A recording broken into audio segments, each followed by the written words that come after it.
The Night Before Christmas, illustrated by Douglas Gorsline. The night before Christmas.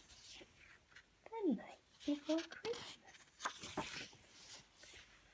'Twas the night before Christmas when all through the house not a creature was stirring, not even a mouse. The stockings were hung by the chimney with care, in hopes that St. Nicholas soon would be there. And the children were nestled all snug in their beds, while visions of sugar plums danced in their heads. And Mamma in her kerchief and I in my cap had just settled down for a long winter's nap, when out on the lawn there rose such a clatter, I sprang from my bed to see what was the matter. Away to the window I flew in a flash, tore open the shutters and threw up the sash. The moon on the breast of the new-fallen snow gave a luster of midday to the objects below, when what to my wondering eyes should appear but a miniature sleigh and 8 tiny reindeer, with a little old driver so lively and quick, I knew in a moment it must be Saint Nick. More rapid than eagles, his coursers they came, and he whistled and shouted and called them by name. Now Dasher and Dancer and Prancer and Vixen, on Comet, on Cupid, on Donner and Blitzen, to the top of the porch, to the top of the wall. Now dash away, dash away, dash away all. As the dry leaves,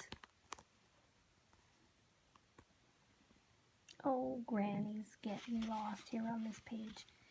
As the dry leaves that before the wild hurricane fly, when they meet with an obstacle, mount to the sky. So up to the housetop the coursers they flew, with a sleigh full of toys, and St. Nicholas too.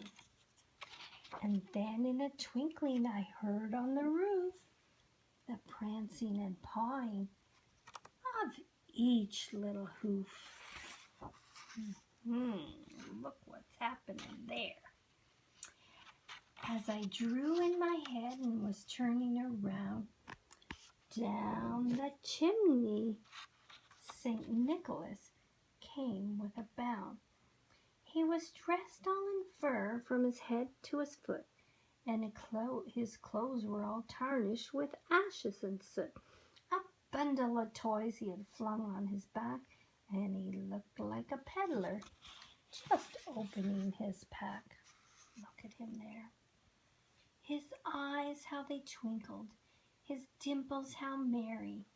His cheeks were like roses, his nose like a cherry.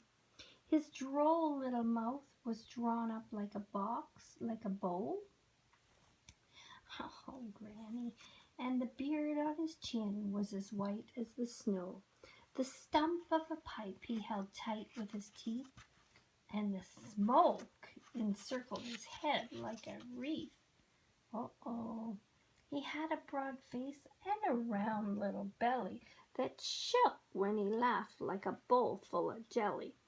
He was chubby and plunk and a right jolly old elf, and I laughed when I saw him in spite of myself.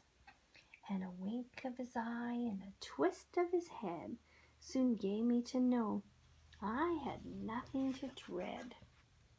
He spoke not a word, but went straight to his work, and filled all the stockings and turned with a jerk, and laying his finger on the side of his nose, giving a nod, whoop, the chimney he rose. He sprang to his sleigh, and to his team gave a whistle, and away they all flew like the down of a thistle. But I heard him exclaim as he drove out of sight, Merry Christmas to all, and to all a good night. Thanks for listening, kiddies, and Merry Christmas. Now you get off to bed and have a good sleep. Good night.